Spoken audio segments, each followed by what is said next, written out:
Good news para sa mga consumer, ito'y dahil asahan ang bariyang tapyas singil sa kuryente ngayong buwan.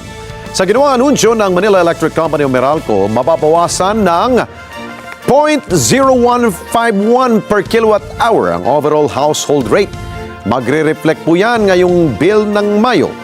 Ang 14.3345 per kilowatt hour na mas mababa sa 14.3496 per kilowatt hour. Nito pong Abril, nahulugan lamang ito na 3 pesos and 2 centavos ang mababawa sa kumukonsumo ng 200 kilowatt hour.